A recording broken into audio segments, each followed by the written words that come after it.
Hello everyone. ഇന്ന് നമ്മൾ discuss ചെയ്യുന്നത് sub division of journal. BCA financial and management അക്കൗണ്ടിങ്ങിലുണ്ട്. +1 അക്കൗണ്ടിങ്ങിന് യൂസ് ചെയ്യാം. ദെൻ ഇഗ്നോ ബികോം സ്റ്റുഡൻസിനും ഉപകാരപ്രദമായിട്ടുള്ള ഒരു വീഡിയോ ആണ് ഇത്. സബ് ഡിവിഷൻ ഓഫ് ജേണൽ അതിന്റെ പാർട്ട് 2 ആണ്. പാർട്ട് 1 ഞാൻ ഓൾറെഡി അപ്ലോഡ് ചെയ്തിട്ടുണ്ട്, ക്യാഷ് ബുക്കിനെ കുറിച്ചിട്ടുള്ള ഒരു വീഡിയോ. ഇനി പർച്ചേസസ് ബുക്ക് അല്ലെങ്കിൽ പർച്ചേസസ് ഡേ ബുക്ക്. ഈ പർച്ചേസസ് ഡേ ബുക്ക് ഉപയോഗിക്കുന്നത് അതിന് പല പേരിൽ അറിയപ്പെടും. Purchases journal, board book, bought day book, invoice book എന്നൊക്കെ പറയും. ക്രെഡിറ്റ് പർച്ചേസ് ഓഫ് ഗുഡ്സ്, സാധനങ്ങൾ കടത്തിന് മേടിക്കുകയാണെങ്കിൽ, സാധനങ്ങൾ അത് തന്നെ ഓർക്കണം, അസറ്റ് അല്ല. ഗുഡ്സ് കടത്തിന് മേടിക്കുകയാണെങ്കിൽ അത് രേഖപ്പെടുത്താനുള്ള ബുക്കിന്റെ പേരാണ് പർച്ചേസസ് ബുക്ക് അല്ലെങ്കിൽ പർച്ചേസസ് ഡേ ബുക്ക്. ഇതിന്റെ ഒരു ഫോർമാറ്റ് ഞാൻ കൊടുത്തിട്ടുണ്ട്. Date column, name of the supplier, invoice number, ledger folio, amount column. ഇനി നമ്മളൊരു ക്വസ്റ്റ്യൻ കൊടുത്തിട്ടുണ്ട് കേട്ടോ. Enter the following transaction in the purchases book and post them to ledger purchases day book. Prepare ചെയ്യാനായിട്ട് ഒരു question കൊടുത്തിട്ടുണ്ട്. ആ ക്വസ്റ്റ്യനിൽ ഓരോ കാര്യങ്ങൾ ഒന്നാമത്തെ വായിച്ചു നോക്കൂ. ബോട്ട് ഓഫ് ബി രത്നം കാലിക്കറ്റ്. ബി രത്നം കാലിക്കറ്റിൽ നിന്നാണ് നമ്മൾ സാധനങ്ങൾ മേടിക്കുന്നത്. എന്തൊക്കെയാ വാങ്ങിയിട്ടുള്ളത്? 100 kg sugar at the rate of ₹4.5 per kg, 50 kg tea at the rate of 14.5 per kg. Then അടുത്തത് ലെസ് ട്രേഡ് ഡിസ്കൗണ്ട്. ഇതൊക്കെ മേടിച്ചപ്പോൾ എന്ത് കിട്ടിയിട്ടുണ്ട്? ട്രേഡ് ഡിസ്കൗണ്ടും കിട്ടിയിട്ടുണ്ട്. അത് എത്ര ശതമാനമാണ്? 4% ആണ് തന്നിട്ടുള്ളത്. ദെൻ അടുത്ത ടീമിന്റെ പേര് പറഞ്ഞിട്ടുണ്ട്. അരുൾ ജ്യോതി എന്ന ടീമിന്റെ അടുത്ത് നിന്ന് റൈസ് മേടിച്ചിട്ടുണ്ട്. 150 പെർ ബാഗിന് എത്ര ബാഗ് വാങ്ങിച്ചിട്ടുണ്ട്? 10 ബാഗ്. അപ്പൊ ട്രേഡ് ഡിസ്കൗണ്ട്. ഈ ട്രേഡ് ഡിസ്കൗണ്ട് എന്ന് പറഞ്ഞിട്ടുണ്ടെങ്കിൽ നമ്മൾ ബൾക്ക് ആയിട്ട് സാധനങ്ങൾ പർച്ചേസ് ചെയ്യുമ്പോൾ നമുക്ക് കിട്ടുന്ന ഡിസ്കൗണ്ടിനെയാണ് എന്ത് പറയുന്നത്? ട്രേഡ് ഡിസ്കൗണ്ട് എന്ന് പറയാം. അപ്പൊ എന്താ ക്യാഷ് ഡിസ്കൗണ്ട് എന്ന് പറഞ്ഞിട്ടുണ്ടെങ്കിൽ? ക്യാഷ് ഡിസ്കൗണ്ട് എന്ന് പറഞ്ഞാൽ നമ്മൾ മേടിച്ച സാധനങ്ങളുടെ വില കടമായിട്ട് മേടിച്ചു നിൽക്കാം. അപ്പോൾ കടമായിട്ട് വാങ്ങിച്ച സാധനങ്ങളുടെ ക്യാഷ് കൊടുക്കുമ്പോൾ അത് പെട്ടെന്ന് കൊടുത്തു തീർക്കാൻ വേണ്ടി അവർ തരുന്ന ഡിസ്കൗണ്ടിനെയാണ് എന്ത് പറയുന്നത്? ക്യാഷ് ഡിസ്കൗണ്ട് എന്ന് പറയാം. സാധനങ്ങൾ പർച്ചേസ് ചെയ്യുമ്പോൾ കിട്ടുന്ന ഡിസ്കൗണ്ട് ട്രേഡ് ഡിസ്കൗണ്ടും, കടങ്ങൾ പെട്ടെന്ന് വീട്ടിൽ കൊടുക്കാൻ വേണ്ടി തരുന്ന ഡിസ്കൗണ്ടിനെ നമുക്ക് എന്ത് പറയാം? ട്രേഡ് ഡിസ്കൗണ്ട് എന്ന് പറയാം. ഇങ്ങനെ നമ്മൾ പല ടീമുകളിൽ നിന്ന് സാധനങ്ങൾ വാങ്ങിച്ചത് ഇവിടെ കൊടുത്തിട്ടുണ്ട്. ഡേവിഡ് ആൻഡ് കമ്പനി, ഇങ്ങനെ ഓരോ ടീമിന്റെ കൊടുത്തിട്ടുണ്ട്. ദിവാകർ ആൻഡ് കമ്പനി, ഇങ്ങനെ അതിന്റെ ഡീറ്റെയിൽസ്, ആ പ്രൊഡക്ട്സിന്റെ ഡീറ്റെയിൽസ് എത്ര രൂപയ്ക്കാണെന്നൊക്കെ കൊടുത്തിട്ടുണ്ട്. സോ ആദ്യത്തെ നമ്മൾ നെയിം ഓഫ് ദ സപ്ലയറിൽ എന്ത് ചെയ്തു? ബി രത്നം എഴുതി. ഇനി എന്താ അതിന്റെ പ്രൊഡക്ട്സിന്റെ ഡീറ്റെയിൽസ് എഴുതുക. നോക്കൂ, 100 kg ഷുഗർ അറ്റ് 4.5. അപ്പൊ അതേപോലെ തന്നെ എഴുതാം. എന്നിട്ട് അത് തമ്മിൽ ഇൻറ്റു ചെയ്താൽ 450 കിട്ടും. 50 kg ടീക്ക് 14.5, 725 രണ്ടും കൂടി ആഡ് ചെയ്താൽ എത്ര കിട്ടി? 1175 കിട്ടി. ഈ ക്വസ്റ്റ്യനിൽ അതായത് ഇവരെടുത്തുന്ന സാധനങ്ങൾ വാങ്ങിച്ചപ്പോൾ നമുക്ക് എന്ത് കിട്ടി? Trade discount. അപ്പൊ മൊത്തം ഉള്ള എമൗണ്ടിൽ നിന്ന് നിങ്ങൾ എന്ത് ചെയ്യുക? 4%, 1275 രൂപ കൊടുക്കാണ്ട് അതിന്റെ 4% എന്ന് പറഞ്ഞിട്ട് 47 രൂപ നിങ്ങൾ ലെസ് ചെയ്തു. ഇനി ബാക്കി എമൗണ്ട് 1128 രൂപ കൊടുത്താൽ മതി. അടുത്ത ടീം അരുൾ ജ്യോതി കമ്പനിയാണ്. 10 ബാഗ് റൈസ് ആണ്. ഒന്നിന് 150 വെച്ചിട്ട് 1500 രൂപ. 5% ഡിസ്കൗണ്ട് കിട്ടി. അപ്പൊ 75 രൂപ എന്ന് കുറച്ചു. 1425 രൂപ കൊടുത്താൽ മതി. പിന്നെ സി രാജൻ മെഡ്രാസ് ആണ്. അവരുടെ നിന്ന് 50 ബാഗ്സ് ഓഫ് വീറ്റ് ആണ് വാങ്ങിച്ചിട്ടുള്ളത്. ഒരു ബാഗിന് വീറ്റിന്റെ ഒരു ബാഗിന് എത്ര രൂപ? 100 രൂപ. അപ്പൊ എത്ര കൊടുക്കണം? 5000. പക്ഷെ വാങ്ങുമ്പോൾ നമുക്ക് ഡിസ്കൗണ്ട് കിട്ടിയിരുന്നു. എത്ര ഡിസ്കൗണ്ട് കിട്ടിയിട്ടുണ്ട്? 10% ഡിസ്കൗണ്ട് ആയിരിക്കും. 10% ഡിസ്കൗണ്ട് എന്ന് പറഞ്ഞിട്ടുണ്ടെങ്കിൽ 10% കൊടുത്താൽ 5000ന്റെ 10% എന്ന് പറഞ്ഞാൽ 500 രൂപ.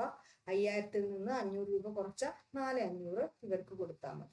അടുത്തത് ഡി കുര്യൻ ആണ്. ഡി കുര്യനിൽ നിന്ന് 15 ചെസ് ടി 30 LB ആണ്. ഒരു LBക്ക് 5 പെർ എന്നുള്ള രീതിയിലാണ്. അപ്പോൾ അത് എത്രയുണ്ട്? 2250 രൂപ. അതിൽ ഡിസ്കൗണ്ട് ഒന്നുമില്ല, നേരിട്ട് എഴുതുക. ഡിസ്കൗണ്ട് ഉണ്ടെങ്കിൽ അത് കുറച്ച് എഴുതുക. ഡിസ്കൗണ്ട് ഇല്ലെങ്കിൽ ഇതുപോലെ നേരിട്ട് ആദ്യം ഇൻറ്റു ചെയ്യുന്നു. എന്നിട്ട് 2-3 ഐറ്റം ആണെങ്കിൽ ഓരോന്ന് ഇൻറ്റു ചെയ്തിട്ട് എല്ലാത്തിൻ്റെയും ടോട്ടൽ കാണുക. എന്നിട്ട് ഡിസ്കൗണ്ട് ഉണ്ടെങ്കിൽ അതുകൂടി എന്ത് ചെയ്യുക? ലെസ് ചെയ്തിട്ട് എഴുതുക. ഇങ്ങനെ എഴുതി ലാസ്റ്റ് നമ്മൾ ഓരോ ടീമിൻ്റെ അടുത്ത് നിന്ന് വാങ്ങിയിട്ടുള്ള സാധനങ്ങളുടെ ഡീറ്റെയിൽസ് എഴുതിയിട്ട് അത് ടോട്ടൽ ചെയ്താൽ എന്തായി? പർച്ചേസസ് ബുക്കായി. ഇതുപോലെ തന്നെയാണ് നമ്മുടെ പർച്ചേസസ് ഡേ ബുക്കും, അതായത് പർച്ചേസസ് റിട്ടേൺസ് ബുക്ക് എന്ന് പറഞ്ഞൊരു ബുക്കുണ്ട്, സെയിൽസ് ഡേ ബുക്ക് എന്ന് പറഞ്ഞ ബുക്കുണ്ട്, സെയിൽസ് റിട്ടേൺ ബുക്ക് എന്ന് പറഞ്ഞ ബുക്കുണ്ട്. ഇതെല്ലാം എന്താണ്? ഇതേ ഫോർമാറ്റ് ആണ്. എഴുതുന്ന പേരിന് മാത്രമേ വ്യത്യാസമുള്ളൂ. അപ്പൊ ഈ ഒരു ഫോർമാറ്റും ഇതെങ്ങനെ ചെയ്യുന്നെന്ന് പഠിച്ചാൽ ബാക്കിയൊക്കെ നിങ്ങൾക്ക് പ്രിപ്പയർ ചെയ്യാം. എന്താ പർച്ചേസസ് റിട്ടേൺ ബുക്ക് എന്ന് പറഞ്ഞാൽ നമ്മൾ മേടിച്ച സാധനങ്ങൾ തിരിച്ചു കൊടുക്കുമ്പോൾ അത് രേഖപ്പെടുത്താനുള്ള ബുക്കാണ് പർച്ചേസസ് റിട്ടേൺ. എന്തെങ്കിലും അത് നമ്മൾ ഉദ്ദേശിച്ച ക്വാളിറ്റി ഉണ്ടാവില്ല, അല്ലെങ്കിൽ ഡാമേജ്ഡ് ആയിരിക്കും, അങ്ങനെയൊക്കെ ആകുമ്പോൾ. ഡെബിറ്റ് നോട്ട് എന്ന് പറഞ്ഞിട്ടുണ്ടെങ്കിൽ നമ്മൾ ഈ പർച്ചേസസ് റിട്ടേൺ ചെയ്യുമ്പോൾ അതിൻ്റെ കൂടെ നമ്മൾ ഇത്ര രൂപയുടെ സാധനം റിട്ടേൺ ചെയ്യുന്നുണ്ട്, അതിനുള്ള അലവൻസ് ക്ലെയിം കൊണ്ട് നമ്മൾ പ്രിപ്പയർ ചെയ്യുന്ന ഡോക്യുമെന്റിന്റെ പേരാണ് ഡെബിറ്റ് നോട്ട് എന്ന് പറയുന്നത്. അപ്പൊ ആ ഡെബിറ്റ് നോട്ടിന് ഒരു കോപ്പി എന്ത് ചെയ്യും? ആരെ അടുത്തുനിന്നാണോ മേടിച്ചത് അയാൾക്ക് സാധനം തിരിച്ചയക്കുമ്പോൾ അതിൻ്റെ കൂടെ തിരിച്ചയക്കും. ഒരു കോപ്പി ഇവിടെ റിട്ടേൺ ചെയ്യും കേട്ടോ. ഇതിന്റെ ബേസിലാണ് പർച്ചേസസ് റിട്ടേൺ ബുക്ക് പ്രിപ്പയർ ചെയ്യുന്നത്. Format, date, name of supplier, debit not number, then ledger folio, amount column. Then sales day book അല്ലെങ്കിൽ സെയിൽസ് ജേണൽ. എന്തിനു വേണ്ടിയിട്ടാണ്? സാധനങ്ങൾ കടത്തിന് വിറ്റിട്ടുണ്ടെങ്കിൽ അത് രേഖപ്പെടുത്താനുള്ള ബുക്കിന്റെ പേരാണ് എന്ത്? സെയിൽസ് ഡേ ബുക്ക് അല്ലെങ്കിൽ സെയിൽസ് ജേണൽ എന്ന് പറയുന്നത്. അവിടെ നമ്മൾ വിൽക്കുകയാണ്. അപ്പോൾ ഇവിടെ നെയിം ഓഫ് ദ സപ്ലയർ എന്നുള്ളിടത്ത് പകരം നെയിം ഓഫ് ദ കസ്റ്റമർ എന്നായിരിക്കും ഉണ്ടാവുക. അടുത്തത് സെയിൽസ് റിട്ടേൺ ബുക്കാണ്. വിറ്റ സാധനങ്ങൾ നമുക്ക് നമ്മൾ തിരിച്ചു കൊടുക്കില്ലേ? പർച്ചേസ് ചെയ്ത സാധനം തിരിച്ചു കൊടുക്കില്ലേ? അതേപോലെ ഇങ്ങോട്ട് തിരിച്ചു കിട്ടുവാണെങ്കിൽ അത് രേഖപ്പെടുത്താനുള്ള ബുക്കിനെയാണ് എന്ന് പറയുന്നത് സെയിൽസ് റിട്ടേൺ ബുക്ക് എന്ന് പറയുന്നത്. അപ്പൊ സെയിൽസ് റിട്ടേൺ ബുക്ക് വരുമ്പോൾ സെല്ലർ എന്ത് ചെയ്യും? കസ്റ്റമറെ ഇൻഫോം ചെയ്യും. അതായത് കസ്റ്റമേഴ്സ് അക്കൗണ്ട് ക്രെഡിറ്റ് ചെയ്തിട്ടുണ്ട്, നിങ്ങൾ ഇത്ര വക ഗുഡ്സ് റിട്ടേൺ ചെയ്ത വകയിൽ അതിന് നിങ്ങൾക്ക് ഇത്ര രൂപ അലവൻസ് ഗ്രാൻഡ് ചെയ്യുന്നു പറഞ്ഞിട്ട് ആ ഒരു സ്റ്റേറ്റ്മെന്റിന്റെ പേരാണ് എന്ത്? Credit note. പർച്ചേസസ് റിട്ടേണുമായിട്ട് ബന്ധപ്പെട്ട ഡോക്യുമെന്റ് ഡെബിറ്റ് നോട്ട്, സെയിൽസ് റിട്ടേണുമായിട്ട് ബന്ധപ്പെട്ട ഡോക്യുമെന്റ് ക്രെഡിറ്റ് നോട്ട്. ഇനി അതിന്റെ ഒരു ഫോർമാറ്റും ഞാൻ കൊടുത്തിട്ടുണ്ട്. അപ്പൊ ഇതെല്ലാം ആദ്യം പറഞ്ഞ പർച്ചേസസ് ബുക്ക് പ്രിപ്പയർ ചെയ്യുന്ന പോലെ തന്നെയാണ് ചെയ്യുന്നത് കേട്ടോ. ഇനി അടുത്തത് എന്താണ് ട്രയൽ ബാലൻസ് എന്ന് പറഞ്ഞിട്ടുണ്ട്. ട്രയൽ ബാലൻസ് എന്ന് പറഞ്ഞാൽ നമ്മൾ അക്കൗണ്ട്സ് ഒക്കെ ഉണ്ടാക്കില്ലേ? ജേണൽ കഴിഞ്ഞാൽ പിന്നെ അക്കൗണ്ട് പ്രിപ്പറേഷൻ ആണ്. ഈ അക്കൗണ്ടുകളുടെ എല്ലാ ബാലൻസുകൾ എഴുതിയിട്ടുള്ള സ്റ്റേറ്റ്മെന്റിന്റെ പേരാണ് എന്ത്? ട്രയൽ ബാലൻസ് എന്ന് പറയും. എല്ലാ അക്കൗണ്ടുകളും ഡീറ്റെയിൽസും ബാലൻസ് എഴുതുന്ന സ്റ്റേറ്റ്മെന്റിന്റെ പേരാണ് എന്ത്? ട്രയൽ ബാലൻസ് എന്ന് പറയുന്നത്. ഡബിൾ എൻട്രി സിസ്റ്റത്തിലാണ് അത് പ്രിപ്പയർ ചെയ്യുന്നത്. നമുക്കറിയാം ഓരോ ഡെബിറ്റിന് തുല്യമായിട്ടുള്ള ഒരു ക്രെഡിറ്റ് ഉണ്ടെന്ന്. അപ്പോൾ ഒരിക്കലും ട്രയൽ ബാലൻസ് രണ്ട് എമൗണ്ട് വരില്ല. രണ്ട് എമൗണ്ട് കോളം ഉണ്ട്, ഒരു ഡെബിറ്റ് എമൗണ്ട് കോളവും ഒരു ക്രെഡിറ്റ് എമൗണ്ട് കോളം. അതുകൊണ്ട് തന്നെ ട്രയൽ ബാലൻസിന്റെ ടോട്ടൽ എന്തായിരിക്കും? എപ്പോഴും രണ്ട് സൈഡും ഈക്വൽ ആയിരിക്കും. ട്രയൽ ബാലൻസ് ഒരു പ്രത്യേക ഡേറ്റിലാണ് പ്രിപ്പയർ ചെയ്യുന്നത്. അത് ഡബിൾ എൻട്രിയുടെ ഭാഗവും അല്ല, അതൊരു അക്കൗണ്ടും അല്ല. എല്ലാ അക്കൗണ്ടുകളുടെയും ബാലൻസ് ആണ് അതിൽ കാണിക്കുന്നത്. അതിന്റെ രണ്ട് എമൗണ്ട് കോളം തമ്മിൽ എന്ത് ചെയ്യണം? ടാലി ചെയ്യണം. ഇനി ടാലി ചെയ്താൽ എന്താണ്? എല്ലാ അക്കൗണ്ട്സും കണക്കുപരമായിട്ട് നോക്കുകയാണെങ്കിൽ കൃത്യമായിട്ട് നമ്മൾ പ്രിപ്പയർ ചെയ്തു എന്ന് മനസ്സിലാക്കാം. അരിത്തമെറ്റിക്കൽ അക്യുറസി എൻഷുർ ചെയ്യുന്നു. ഇനി ഇതിന്റെ ട്രയൽ ബാലൻസിന്റെ ഒബ്ജക്റ്റീവ്സ് എന്ന് പറഞ്ഞാൽ എല്ലാ ലെഡ്ജർ അക്കൗണ്ട്സും പ്രിപ്പയർ ചെയ്തത് ഓക്കെ ആണെന്ന് ഉറപ്പുവരുത്താൻ, എറേഴ്സ് ഉണ്ടെങ്കിൽ ഐഡന്റിഫൈ ചെയ്യാൻ ഫൈനൽ അക്കൗണ്ട്സിന്റെ പ്രിപ്പറേഷന് സഹായിക്കുന്നു. ഇനി ഇതേ ട്രയൽ ബാലൻസിന്റെ ഒരു ഫോർമാറ്റ് ഞാൻ കൊടുത്തിട്ടുണ്ട്. ട്രയൽ ബാലൻസിൽ എന്ന് പറഞ്ഞാൽ അസറ്റ്, എക്സ്പെൻസസ് ഇതൊക്കെ ഡെബിറ്റാ ചെയ്യേണ്ടത്. അപ്പൊ നിങ്ങൾക്ക് പരീക്ഷയ്ക്ക് ഒരു ക്വസ്റ്റ്യൻ ചോദിക്കാണ് ഒരു ട്രയൽ ബാലൻസ് പ്രിപ്പയർ ചെയ്യാൻ. അപ്പൊ ഇവിടെ നോക്കൂ, ഏതൊക്കെയാ ഡെബിറ്റ് ചെയ്യാന്ന് ഇവിടെ ടിക്ക് ചെയ്തിട്ടുണ്ട്. Cash in hand, cash at bank, sundry debtors ഇതൊക്കെ ഡെബിറ്റ് ചെയ്യും. പിന്നെ ഏതാണ്? സെയിൽസ് റിട്ടേൺ,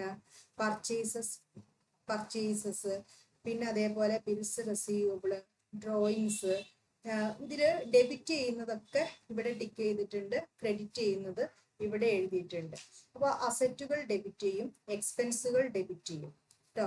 അസറ്റ്, എക്സ്പെൻസ് കാര്യങ്ങളൊക്കെയാണ് ഡെബിറ്റ് ചെയ്യുന്നത്. ഇപ്പൊ ലയബിലിറ്റീസ്, ക്യാപിറ്റല്, ഇൻകം ഇതൊക്കെ എന്ത് ചെയ്യണം? ക്രെഡിറ്റ് ചെയ്യണം. അതാണ് ഇതിന്റെ ഒരു റൂള്. അപ്പോൾ ഡെബിറ്റ് എമൗണ്ടിൽ ഏതൊക്കെയാ വരിക, ക്രെഡിറ്റ് എമൗണ്ടിൽ ഏതൊക്കെയാ വരിക എന്ന് ശരിക്കും നോക്കി ഒന്ന് മനസ്സിലാക്കുക കേട്ടോ. ഈ ഒരു ഫോർമാറ്റ് നിങ്ങൾക്ക് ഏതൊക്കെയാണ് ഡെബിറ്റ് എമൗണ്ട് വരുന്നതെന്ന് മനസ്സിലാക്കി കഴിഞ്ഞാൽ പരീക്ഷയ്ക്ക് എളുപ്പമായിരിക്കും. വേറെ ഞാൻ പ്രോബ്ലം ഒന്നും ഇതിൽ ചെയ്തു കൊടുത്തിട്ടില്ല. ഇത് പഠിച്ചാൽ മതി. ഏതൊക്കെയാ ഡെബിറ്റ് ചെയ്യാന്ന്. അസറ്റ്സുകളെല്ലാം ഡെബിറ്റാ ചെയ്യാം കേട്ടോ. എക്സ്പെൻസുകൾ ഡെബിറ്റ് ആണ് ചെയ്യുന്നത്. പക്ഷെ ലയബിലിറ്റീസ്, ഇൻകം, ഇങ്ങനെയുള്ള സാധനങ്ങൾ, ക്യാപിറ്റൽ, ഇതെല്ലാം എന്ത് ബാലൻസ് ഉണ്ടാവുക? ക്രെഡിറ്റ് ബാലൻസ് ആണ് ഉണ്ടാവുക. ഇതിന്റെ രണ്ട് ഭാഗവും ഇവിടെ തുല്യമായിരിക്കും. ഇനി അടുത്തത് പറയാനുള്ളത് ഫൈനാൻഷ്യൽ സ്റ്റേറ്റ്മെന്റ്സിനെ കുറിച്ചാണ്. ഫൈനാൻഷ്യൽ സ്റ്റേറ്റ്മെന്റ്സ് എന്ന് പറഞ്ഞിട്ടുണ്ടെങ്കിൽ ഒരു ബിസിനസിന്റെ സാമ്പത്തിക അവസ്ഥ എന്തായെന്ന് അറിയാൻ വേണ്ടിയിട്ട് തയ്യാറാക്കുന്ന സ്റ്റേറ്റ്മെന്റ്സ് ആണ് ഫൈനാൻഷ്യൽ സ്റ്റേറ്റ്മെന്റ്സ്. അതിൽ ട്രേഡിംഗ് അക്കൗണ്ട് ഉണ്ട്, പ്രോഫിറ്റ് ആൻഡ് ലോസ് അക്കൗണ്ട് ഉണ്ട്, ബാലൻസ് ഷീറ്റ് ഉണ്ട്. ട്രേഡിംഗ് അക്കൗണ്ട് എന്ന് പറഞ്ഞിട്ടുണ്ടെങ്കിൽ ഒരു ബിസിനസിന്റെ ട്രേഡിംഗ് ആക്ടിവിറ്റീസിലൂടെ ബൈയിങ് ആൻഡ് സെല്ലിംഗ് ആക്ടിവിറ്റീസിന്റെ റിസൾട്ട് എന്താണെന്ന് മനസ്സിലാക്കാൻ വേണ്ടിയിട്ടുള്ളതാണ് ട്രേഡിംഗ് അക്കൗണ്ട് എന്ന് പറയുന്നത്. അതിന്റെ ട്രേഡിംഗ് അക്കൗണ്ട് പ്രിപ്പറേഷനിലൂടെ കിട്ടുന്ന ആ എമൗണ്ട് ഉണ്ടല്ലോ, അതിനെ പറയുന്ന പേരാണ് ഗ്രോസ് പ്രോഫിറ്റ് അല്ലെങ്കിൽ ഗ്രോസ് ലോസ് എന്ന് പറയുന്നത്. ഗ്രോസ് പ്രോഫിറ്റ് അല്ലെങ്കിൽ എന്ന് പറഞ്ഞാല് excess of sales over cost of goods sold. ഒരു കോസ്റ്റ് ഓഫ് ഗുഡ്സ് സോൾഡിനേക്കാൾ കൂടുതലുള്ള sales. Cost of goods sold എന്ന് പറഞ്ഞാൽ സാധനങ്ങൾ ഉണ്ടാക്കാനുള്ള ചെലവാണ് കോസ്റ്റ് ഓഫ് ഗുഡ്സ് സോൾഡ്. സാധനം വിറ്റ വിലയാണെന്ന് പറയുന്നത് സെയിൽസ്. അപ്പൊ കോസ്റ്റ് ഓഫ് ഗുഡ്സ് സോൾഡിനേക്കാളും കൂടുതലുള്ള സെയിൽസിനെ നമുക്ക് എന്ത് പറയാം? ഗ്രോസ് പ്രോഫിറ്റ് എന്ന് പറയാം. ഇനി നേരെ ഓപ്പോസിറ്റ് ആണെങ്കിലോ, ഉണ്ടാക്കാനാ ചെലവ് കൂടുതൽ, വിറ്റപ്പോ ക്യാഷ് കുറവാണ് കിട്ടിയെങ്കിൽ ഗ്രോസ് ലോസ് ആയിരിക്കും ഉണ്ടാവുക. ഇനി എന്താണ് അതിന്റെ ഒരു ഫോർമുല എന്ന് പറഞ്ഞിട്ടുണ്ടെങ്കിൽ കാൽക്കുലേഷൻ ഓഫ് ഗ്രോസ് പ്രോഫിറ്റ് അല്ലെങ്കിൽ ഗ്രോസ് ലോസ്. ഗ്രോസ് പ്രോഫിറ്റ് എന്ന് പറഞ്ഞാൽ നെറ്റ് സെയിൽസ് എന്ന് കോസ്റ്റ് ഓഫ് ഗുഡ്സ് സോൾഡ് കുറച്ചാൽ മതി. നെറ്റ് സെയിൽസ് എന്ന് പറഞ്ഞാൽ സെയിൽസിൽ നിന്ന് സെയിൽസ് റിട്ടേൺ കുറയ്ക്കുക. നെറ്റ് പർച്ചേസ് എന്ന് പറഞ്ഞാൽ പർച്ചേസിൽ നിന്ന് പർച്ചേസസ് റിട്ടേൺ. എങ്ങനെ കോസ്റ്റ് ഓഫ് ഗുഡ്സ് സോൾഡ് കാണുന്നത്? Opening stock plus purchases. Purchases എന്ന് പറഞ്ഞാൽ നെറ്റ് പർച്ചേസ്, പർച്ചേസിൽ നിന്ന് പർച്ചേസസ് റിട്ടേൺ കുറച്ചത്, പിന്നെ ഡയറക്റ്റ് എക്സ്പെൻസ് ആഡ് ചെയ്യുക മൈനസ് ക്ലോസിംഗ് സ്റ്റോക്ക്. ഇനി ട്രേഡിംഗ് അക്കൗണ്ടിന്റെ ഒരു ഫോർമാറ്റ് കൊടുത്തിട്ടുണ്ട്. ആദ്യം നമ്മൾ എഴുതേണ്ടത് ഓപ്പണിംഗ് സ്റ്റോക്ക് ആട്ടോ. ഡെബിറ്റ് സൈഡ് ആണ് ഞാൻ ഡിസ്കസ് ചെയ്യുന്നത്. ആദ്യം ഓപ്പണിംഗ് സ്റ്റോക്ക് എഴുതണം, പിന്നെ പർച്ചേസ് എഴുതണം, പിന്നെ ഡയറക്റ്റ് എക്സ്പെൻസ് എഴുതണം. എങ്ങനെ വരിക? Opening stock, purchase, direct expense. ഇതേ ഫോർമാറ്റിലാണ് ചെയ്യേണ്ടത്. ആദ്യം ഓപ്പണിംഗ് സ്റ്റോക്ക്, പർച്ചേസ്. പർച്ചേസിൽ എന്തുണ്ടെങ്കിൽ കുറയ്ക്കണം, പർച്ചേസസ് റിട്ടേൺ ഉണ്ടെങ്കിൽ കുറയ്ക്കണം. പിന്നെ ഡയറക്റ്റ് എക്സ്പെൻസ്. അതിൽ ഏതൊക്കെ വരും? ക്യാരേജ് ഇൻവേർഡ് വരും, വേജസ്. അങ്ങനെ ക്യാരേജ് ഇൻവേർഡ്, വേജസ് അതൊക്കെയാണ് ഏറ്റവും ഇമ്പോർട്ടന്റ് ആയിട്ട് വരുന്നത് കേട്ടോ. ബാക്കിയുള്ള ഐറ്റംസ് ഒക്കെ ഏതെങ്കിലും വന്നാൽ അത് ഡയറക്റ്റ് എക്സ്പെൻസ് ആണെന്ന് അറിയാൻ വേണ്ടിയിട്ട് ഒന്ന് നോക്കുക കേട്ടോ. ഇപ്പുറത്ത് എന്താ എഴുതേണ്ടത്? സെയിൽസ് എഴുതുക, സെയിൽസിൽ നിന്ന് സെയിൽസ് റിട്ടേൺ എഴുതുക, പിന്നെ അത് കഴിഞ്ഞ് ക്ലോസിംഗ് സ്റ്റോക്ക്. അപ്പോൾ ഈ സൈഡിൽ ക്രെഡിറ്റിൽ സെയിൽസ്, സെയിൽസ് റിട്ടേൺ, പിന്നെ ക്ലോസിംഗ് സ്റ്റോക്ക്. ഇവിടെ opening stock, purchase, purchases return കുറച്ചത്, എല്ലാ ഡയറക്റ്റ് എക്സ്പെൻസ്. ഇനി നമ്മൾ എന്താ ചെയ്യേണ്ടത്? ഇത് ടോട്ടൽ ചെയ്യും. അപ്പൊ ഇവിടെയാണ് കൂടുതൽ ഇരിക്കും. ഇവിടെയാണ് കൂടുതൽ വെച്ചാല് രണ്ട് ഭാഗത്തും ഈ രണ്ട് എമൗണ്ട് എഴുതി, എന്നിട്ട് ഇവിടെ ബാലൻസ് ചെയ്യുമല്ലോ. ഈ ഭാഗത്തെ നമ്മൾ ബാലൻസ് ചെയ്താൽ കിട്ടുന്നത് ഗ്രോസ് പ്രോഫിറ്റ് എന്ന് പറയും. ഇനി ഇവിടെയാണ് വെച്ചാലോ കൂടുതൽ, അപ്പൊ ഈ എമൗണ്ട് നമ്മൾ രണ്ട് സൈഡിലും എഴുതും. ഇവിടെ നമ്മൾ എന്ത് ചെയ്യും? ഗ്രോസ് ലോസ് എന്ന് എഴുതും. ഇനി അടുത്തത് പ്രോഫിറ്റ് ആൻഡ് ലോസ് അക്കൗണ്ട് ആണ്. ഇപ്പൊ നമ്മൾ ട്രേഡിംഗ് അക്കൗണ്ട് പ്രിപ്പയർ ചെയ്തു. ഗ്രോസ് പ്രോഫിറ്റ് ആണോ അതിന്റെ അല്ലെങ്കിൽ ഗ്രോസ് ലോസ് ആണോ എന്നൊക്കെ മനസ്സിലാക്കി അതിന്റെ തുടർച്ചയായിട്ട് തന്നെയാണ് നമ്മൾ എന്ത് ചെയ്യുന്നത്? Profit and loss account. രണ്ട് സെപ്പറേറ്റ് അല്ലാട്ടോ, ഒന്നിച്ചങ്ങ് ഉണ്ടാക്കാറ പതിവ് ഉണ്ടെങ്കിൽ, ക്വസ്റ്റ്യൻ അങ്ങനെ ഉണ്ടെങ്കിൽ. അപ്പോൾ ഈ പ്രോഫിറ്റ് ആൻഡ് ലോസ് അക്കൗണ്ട് എന്ന് പറഞ്ഞാൽ നമ്മുടെ ട്രേഡിംഗ് അക്കൗണ്ടിന്റെ തുടർച്ചയായിട്ട് ഓവറോൾ ബിസിനസ് ലാഭമാണോ നഷ്ടമാണോ എന്ന് മനസ്സിലാക്കാൻ പ്രോഫിറ്റ് ആൻഡ് ലോസ് അക്കൗണ്ട് ഉപയോഗിക്കുന്നു. പ്രോഫിറ്റ് ആൻഡ് ലോസ് അക്കൗണ്ടിന്റെ ബാലൻസിന് നെറ്റ് പ്രോഫിറ്റ് അല്ലെങ്കിൽ നെറ്റ് ലോസ് എന്ന് പറയുന്നു. ഇനി എന്തിനു വേണ്ടിയിട്ടാണ് നമ്മൾ പ്രോഫിറ്റ് ആൻഡ് ലോസ് അക്കൗണ്ട് ഉണ്ടാക്കുന്നത്?